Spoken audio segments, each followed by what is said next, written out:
Pemirsa, Kementerian Luar Negeri berhasil mengevakuasi 133 warga negara Indonesia yang berada di Ukraina.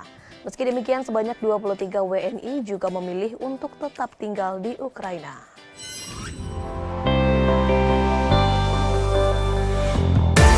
Sejak adanya konflik yang terjadi antara Rusia dan Ukraina, KBRI terus berupaya melakukan proses evakuasi terhadap WNI yang berada di Ukraina.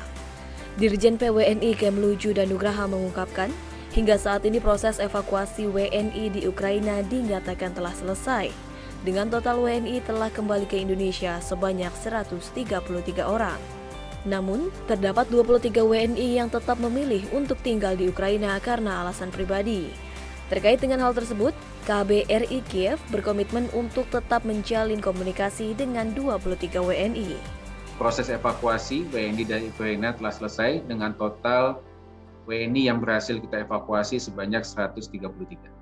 Ada 23 WNI lagi yang memilih sejak awal untuk tetap tinggal di Ukraina, dan dalam hal ini KBRI Kiev yang tetap beroperasi terus menjalin komunikasi dengan mereka dan juga memonitor kondisi mereka.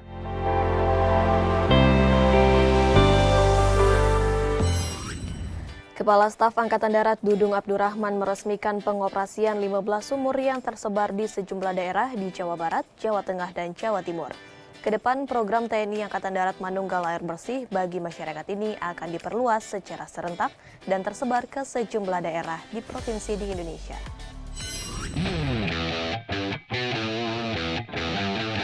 Kepala Staf Angkatan Darat Dudung Abdurrahman meresmikan secara virtual pengoperasian 15 sumur yang tersebar di sejumlah daerah di Jawa Barat, Jawa Tengah, dan Jawa Timur.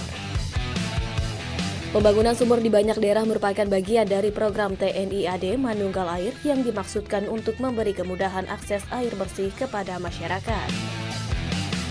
Sejauh ini, melalui program Manunggal Air, TNI AD telah membangun 227 sumur dan 55 sumur bor yang tersebar di Bali, NTB, dan NTT. Tidak hanya itu, Matra tersebut juga menyediakan pompa hidran yang dioperasikan tanpa listrik supaya tidak membebani masyarakat sebagai pengguna. Kedepan, Staf Angkatan Darat memastikan program Manunggal Air akan terus berjalan dan menyentuh daerah-daerah yang hingga kini masih kesulitan dalam mengakses air bersih. TNI Angkatan Darat akan menggandeng Kementerian PUPera dan pemerintah daerah agar proses pembangunan bisa berjalan dengan lancar. Tujuh perintah harian Kasat bahwa TNI Angkatan Darat harus hadir di tengah-tengah kesulitan masyarakat, apapun kesulitan itu, dan harus menjadi solusi. Ini yang saya tekankan kepada seluruh jajaran TNI Angkatan Darat. Dan satu hal, kemarin saya sudah menghadap Bapak Presiden, perintah dari beliau bahwa program yang di NTT agar dilanjutkan dan bekerja sama dengan Kementerian PUPR. Saya kemarin sudah komunikasi dengan PUPR dan ini akan serentak di seluruh wilayah.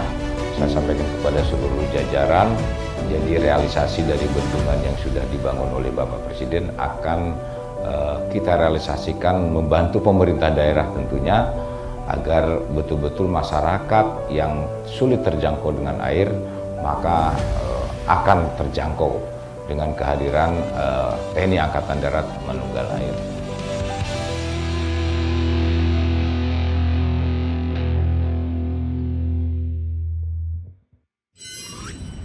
Untuk mempercepat peningkatan ekonomi masyarakat serta mendukung ketahanan pangan nasional, Presiden Joko Widodo bersama Menteri Pertanian Syahrul Yassin Limpo melakukan tanam jagung di lokasi food estate di Desa Fatuketi, Nusa Tenggara Timur.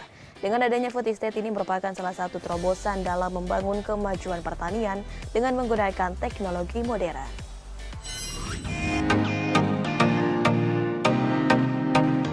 Pemerintah melalui Kementerian Pertanian telah resmi mengembangkan kawasan food estate seluas 559 hektar di kawasan Belu, Nusa Tenggara Timur. Dalam kunjungannya, Presiden Joko Widodo bersama Mentan Syahrul Yassin Limpo melakukan peninjauan lahan perkebunan jagung serta melakukan penanaman perdana jagung bersama petani. Kita akan perluas sampai seluas 500 hektar. Kalau itu nanti berhasil, dan produksinya bagus, kita akan melompat ke daerah yang lain yang juga ada lahan datar seperti ini seluas 15.000 hektar. Presiden meyakini jika Indonesia berani menggunakan teknologi dan mencoba menanam di lahan-lahan yang sulit seperti NTT, maka akan terlihat apa yang diperbaiki dan yang tepat digunakan di daerah seperti NTT. Selain itu, lahan tersebut akan memperbaiki kesejahteraan masyarakat NTT, khususnya di Kabupaten Belu dan ketahanan pangan nasional.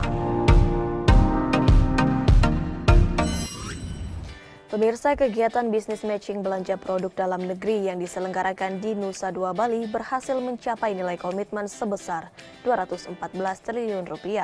Menteri Perindustrian Agus Gumiwang Kartasasmita berharap melalui bisnis matching muncul komitmen dari kementerian, lembaga maupun pemerintah daerah untuk optimalisasi anggarannya membeli produk dalam negeri terutama dari UMKM. Pelaksanaan bisnis matching belanja produk dalam negeri yang diselenggarakan pemerintah di kawasan Nusa Dua Bali pada 22 sampai 24 Maret 2022 berhasil mencatatkan nilai komitmen belanja produk dalam negeri dari pemerintah pusat, provinsi hingga kabupaten atau kota sebesar Rp214,1 triliun. Kegiatan tersebut juga memecahkan rekor muri untuk transaksi terbesar belanja produk dalam negeri dalam 3 hari. Menteri Perindustrian Agus Gumiwang Kartasasmita menjelaskan nilai komitmen tersebut setara dengan 27,707 paket PDN. Setelah itu, melalui bisnis matching ini, 978 produsen PDN dapat dilibatkan dalam belanja negara. Kegiatan bisnis matching merupakan langkah afirmasi dan mendorong PDN juga industri kecil dan menengah. Komitmen belanja produk dalam negeri yang tadinya saya ditugaskan oleh Pak Luhut 100 triliun rupiah dalam kegiatan bisnis matching ini, kita sudah bisa per sore ini menembus angka 200 triliun, bahkan angkanya 213,99 triliun. Menperin menjelaskan bisnis matching bukan akhir dari target percepatan belanja PDN, karena setelah ini akan ada bisnis matching lanjutan yang dilaksanakan secara fisik atau virtual, dan yang tak kalah penting adalah pengawasan dan pengendaliannya. Bisnis matching ini ada 3 tahapan. Yang pertama adalah pra-bisnis matching, di mana kami melakukan interkoneksi data dan aplikasi milik pemerintah seperti SIPD yang dimiliki oleh Pak Tito, juga Sakti dari Kementerian Keuangan, Sirup dari Pak Anas, yang nanti akan kita koneksikan ke dalam satu sistem yang disebut dengan Sistem Informasi P3DN milik Kementerian Perindustrian. Ia berharap komitmen belanja produk dalam negeri yang sudah tercatat selama 3 hari tidak berakhir di atas kertas saja. Mengingat potensi belanja pemerintah pusat dan daerah yang mencapai Rp1,71,4 triliun dengan Rp400 triliun yang dapat diserap oleh produk dalam negeri dan UMKM. Sementara itu, pemirsa, Menko Marves Luhut Binsar Panjaitan menargetkan belanja produk dalam negeri oleh pemerintah melalui e-katalog bisa ditingkatkan menjadi Rp500 triliun pada tahun 2022. Target tersebut diharapkan mampu menciptakan permintaan produk dalam negeri, memperkuat suplai melalui peningkatan kapasitas pengembangan industri, investasi baru, serta pengembangan loka pasar pemerintah sebagai pasar utama.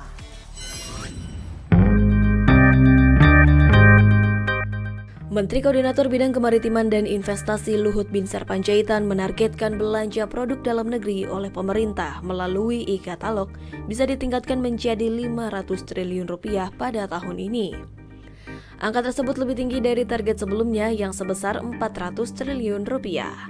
Menko Marves menjelaskan berdasarkan hitungan Badan Pusat Statistik, jika Rp400 triliun belanja pemerintah dihabiskan di dalam negeri, maka akan mendorong pertumbuhan ekonomi sekitar 1,6% hingga 1,7%. Aksi tersebut akan mampu menciptakan permintaan produk dalam negeri, memperkuat suplai melalui peningkatan kapasitas pengembangan industri dan investasi baru, serta mengembangkan loka pasar pemerintah sebagai pasar utama.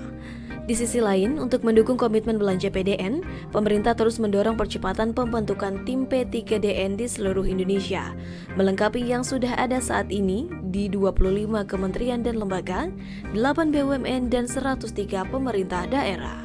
pertumbuhan ekonomi kita akan terjadi seperti ini dalam 8 tahun ke depan. Jadi sekarang pertumbuhan kita kira-kira income per kapita kita kira-kira $4.000 sekian.